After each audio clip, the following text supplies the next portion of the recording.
Now we're going to talk about crankshafts. The first subject is the stroke of the crankshaft. Stroke is basically how much the piston is moved up and down in the bore. The stroke of the crankshaft directly affects the engine's displacement. For example, we can take a Mitsubishi 4G63 and go from 2 liters to 2.3 liters, or a Toyota 2JZ engine go from 3 liters to 3.4 liters by changing the stroke of the crankshaft and the compression height of the pistons. Some of these combinations will use a non-factory length connecting rod, but keep in mind, the connecting rod length does not change the displacement of the engine. Increasing the stroke increases the engine's displacement by moving the piston further up and down in the bore. You are effectively swinging the connecting rod in a larger circle. Along with this larger circle, there is going to be more leverage on the cylinder wall, the piston, the rod, the bearings, and the crankshaft. For those of you that have driven a car before and after a stroker kit has been installed, you've experienced the enjoyment that the increased response and added torque offer the vehicle. It's a very nice driving engine. However, if you're going to be operating that engine at its maximum engine speed and its turbocharger at its maximum output, you get yourself into a situation where the increased stroke can cause longevity problems that you wouldn't experience with a standard stroke engine. In some applications, people even de-stroke an engine. This would be reducing the engine displacement using a smaller stroke crankshaft. Now that we've discussed pistons, rods, and crankshafts, we're going to talk about how their dimensions interact to fit in your engine block's deck height. During this discussion, you may be asking yourself, why don't you just increase the stroke of the crankshaft and the length of the connecting rod? Well, you have to work inside of your block's deck height. The deck height is the distance from the top of the block where the head gasket lays to the center line of the crankshaft main journal. The deck height of the block is the maximum amount of room you have for your connecting rod length, the compression height of the piston, and half the stroke of the crankshaft. If you were to increase one without decreasing at least one of the others, you'll end up with a combination of parts that won't work.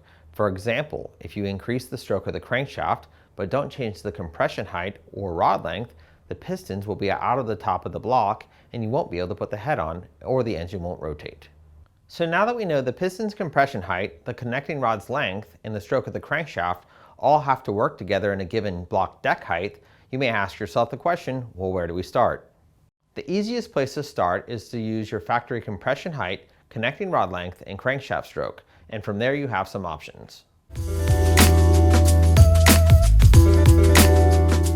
Some of the reasons why someone would consider a non-factory length connecting rod is if they're altering the displacement of the engine by changing the stroke of the crankshaft, or if they're changing the connecting rod length to alter the rod-stroke ratio. If you're looking to increase displacement of your engine for improved response and increased torque, you'll use a longer than factory stroke crankshaft. It's possible that there are stroker kits available for your engine. This is a pre-packaged set of measurements that fit inside of your factory engine's deck height, but increase the displacement of the engine. If you're trying to visualize how an increased stroke crankshaft increases the displacement of the engine, just imagine the piston traveling a further distance up and down the bore. Since the piston is moving a further distance up and down the cylinder bore, you have to accommodate this with a change in compression height or connecting rod length.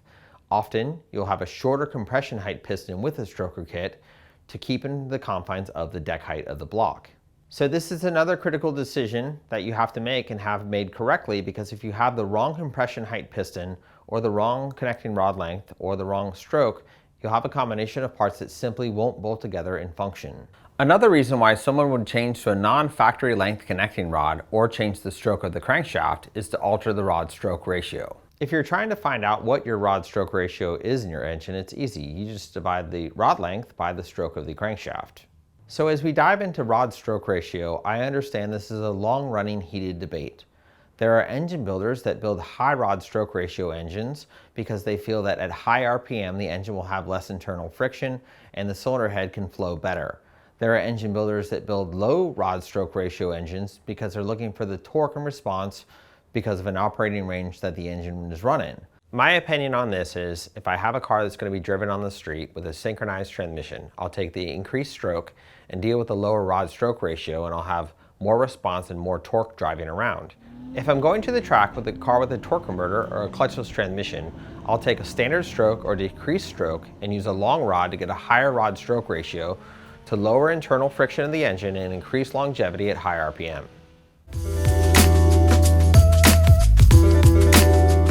There are some engines that there's piston and rod combinations available that you can change the rod stroke ratio without changing the displacement of the engine.